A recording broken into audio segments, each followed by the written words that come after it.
I've had a few questions in the comments about metering modes from Linus Rasputin. So I'm just going to try and answer the question as best as I can.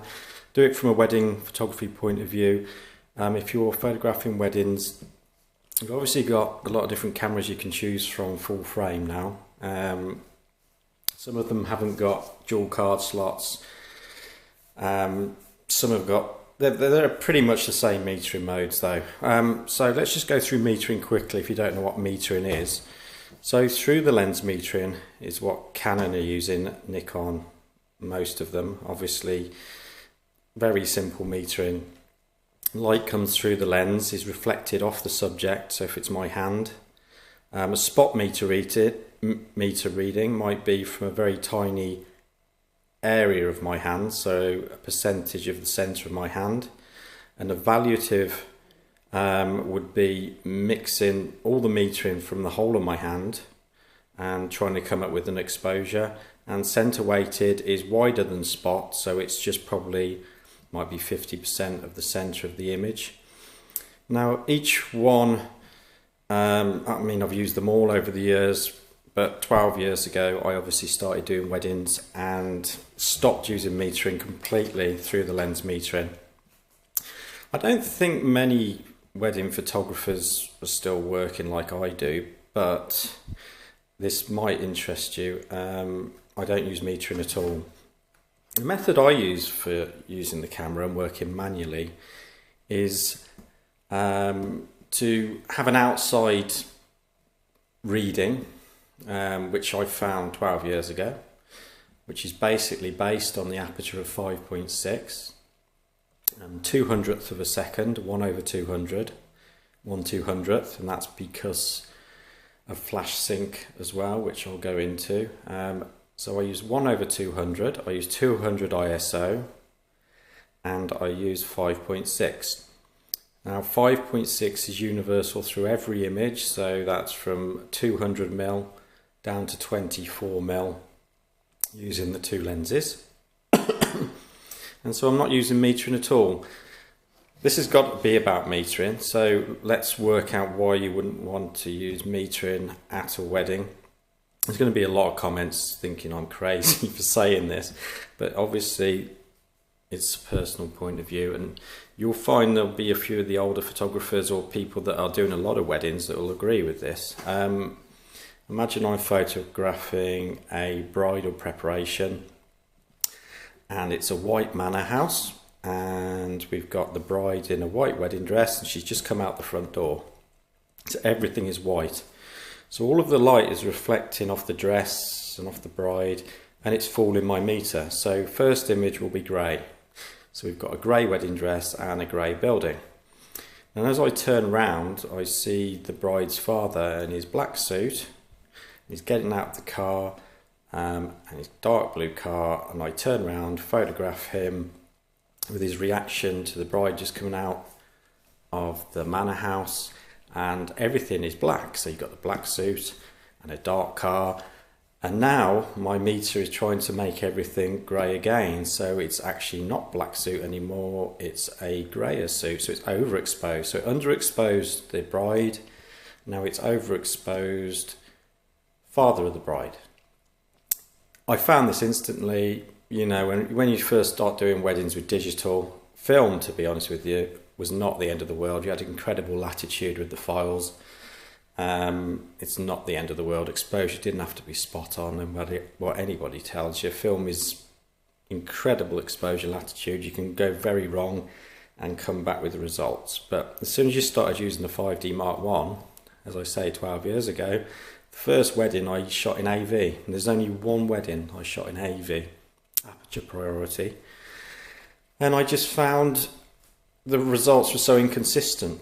Even in group shots where the bride might have a white dress and then you'd have maybe pink dresses next to the white dress, that's all very light, and then the men would walk over in all their suits, black suits, and the exposures in Lightroom were up and down, and we were having to edit every single image in the groups, and we were having to adjust everything. And I also realised at the same time from the first wedding that the 5D actually likes to be overexposed. And this is something you've got to be able to do very subtly, within a third of a stop. It's actually, I work in a range of 2/3 of a stop with this camera. So my base exposure might be 1/200, 200 ISO and 5.6. But as the ambient light slightly changes, I might go to a 3/20th, 1/320, which is 2/3 of a stop from where I started. Very rarely go below a 200th of a second, unless it gets darker. You'll get some clouds coming over, and all I'm doing is shifting the shutter speed. The aperture's fixed, the ISO is fixed, and we're outside, completely outside, and it sounds too simple, and it's not.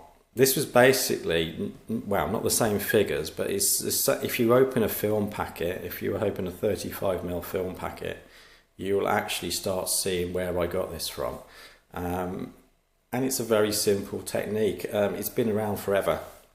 It's just the fact that I've just made it possible to use with the 1/200 is to do with the flash sync speed of these SLRs. So because you haven't gone over 1/200th, and I mentioned the 3/20th, something to be wary of. So because you're at the start point of 1/200th of a second, if you enjoy flash and outdoor flash work, and you know you like adding fill-in flash, all you need to do is put your flash on top. You can work that manually, and you can literally perfect manual fill-in flash for your group shots and whatever you want to do with this technique. So I started doing it, and I realised I've got to then get inside the church, and I've got to do some work in there. Now obviously you can't work at 200 ISO in a church, you can't work at 400 ISO in a church, very rarely can you work at 800 ISO in a church unless you've got fast prime lenses. I'm not into prime lenses at all. If you look through all the other videos, you'll start to realise why I'm not. There's other videos I've done, I think, about this, but I use the 24-105 and the 70-200 f4 lenses. So my maximum aperture inside the church will be f4. So what I worked out is 1/60, a 60th of a second, pretty much for everything that I do in the church, from taking pictures of kids who might be slightly running up the aisle, to brides and grooms running at me down the aisle. A 60th I can get away with 95% of the time. I allow myself the 5% because I can't get everything at a wedding. If you can, I'm very close to getting everything I want at a wedding now. It's taken me 12 years, so I can literally, I'm going to one tomorrow, tempting fate now really, but I can come back with exactly what I want to come back with. And this 60th of a second has been around for a very long time. You'll know the real Jason Lanier is worth looking at, another video, a YouTuber who actually is a wedding photographer. You'll find, as he mentions in his latest video, that a lot of people talking about these cameras aren't actually doing it for a living. He mentions the 1/60th of a second, 1/60, the 60th. The reason it's magic is because when you go a 50th, a 40th or a 30th, you might still be able to handhold these cameras fine now because you've got image stabilization. But the problem is your subject, you'll see movement. So you'll see movement in hands. So exchange of the rings, you might see movement. Some brides are, I won't use the word twitchy, but they're nervous and they're moving and they move their heads, and you'll see a trailer of movement. So as soon as you hit a 60th of a second, and an 80th if you can get away with it, you'll start to see everything becomes very still, and only the very sort of, a lot of movement. So if a child ran across the aisle during the ceremony, then that would obviously, you'd see the movement. But I came up with a 60th, and I've got f4 lenses. So a 60th is my base exposure, f4 is part of the base exposure, and the final figure is 1600 ISO. Now for darker churches you will be at 3200 ISO with the 5D Mark 1. as you would with any camera, because they're all pretty much calibrated exactly the same.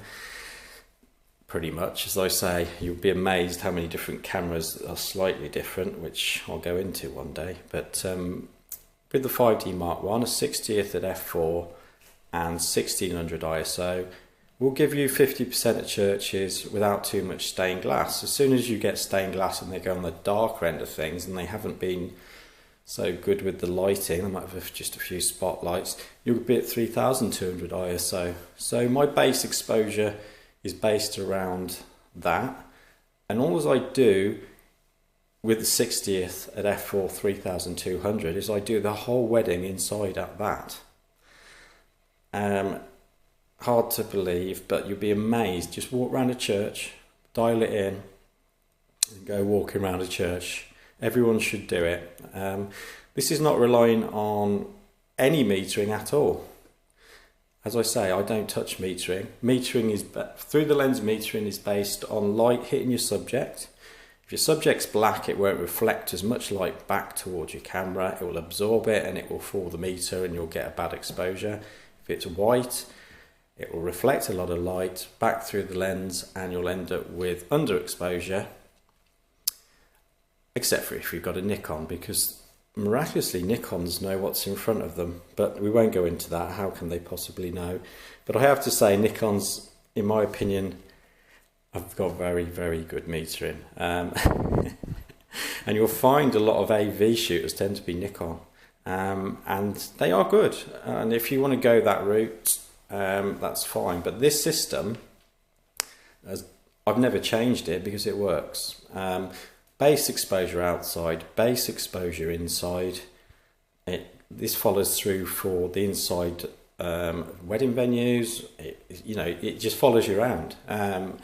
And the only reason I found it was by doing it. So if you give it a go, you might find that you'll be using manual mode in a different way. Don't even look at your meter.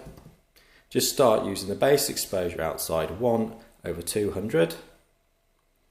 5.6, 200 ISO, and inside 1/60, 60th, f4, and 1600 ISO, and 3200 if you've got a very dark room or dark church, and that'll be your base point.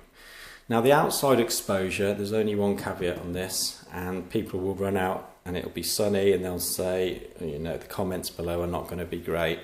Now you've got to look at this. This is based on a typical UK day, which is slightly overcast. So this is your base exposure. You will shift the shutter speed, or you will shift it. But what I'm saying is this is your base exposure. When it gets sunny, to give you an idea, you jump 2 stops.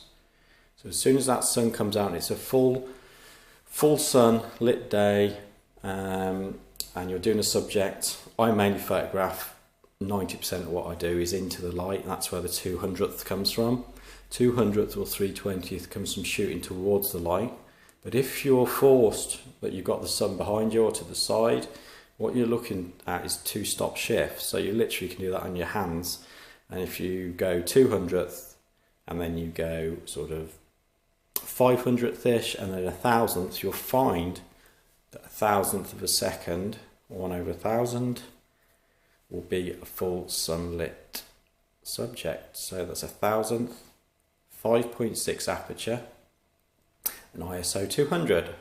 And all you do is work from there with all your aperture combinations, or you don't touch them. So you don't touch your aperture, you don't touch your ISO, and you just shift your shutter speed. And that's what I'm doing at a wedding. The only control I use at a wedding is just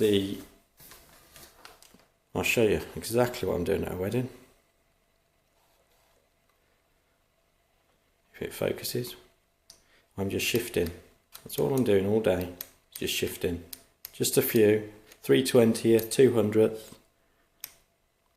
3/20th very popular, but as I say, watch that. As soon as you put a flash on, if you use flash, you won't be able to use it. I hope that helps. Anyway, metering modes, you're going to get a lot of comments below, and please comment below and subscribe to the channel. We're going to make a lot more of these. They're going quite well. People seem interested in the 5D Mark I, so we'll make more. Spot metering you can use. You know, please comment below about the way you meter with the 5D Mark 1 or any of the 5Ds, and I'm sure a lot of comments should hopefully be that the 5D Mark 4 is a miraculous camera, the same as the Nikons are for exposure. But unfortunately, just remember, how can they possibly know that the bride's got a white dress on and the bridesmaids have got very light dresses on and the groom's got black and the background's black? How can it possibly know the combinations? Well, it can't, and you end up with about 1,000 images in Lightroom, and every single one is badly exposed or slightly off. So your edit time, my edit time, I will release what my edit time is for a wedding in one video, and I'll probably show you how I do it, but put it this way, mine's probably a tenth of what most wedding photographers are, because I'm working manually and I'm using this technique. Comment below and subscribe if you can. Thanks for listening.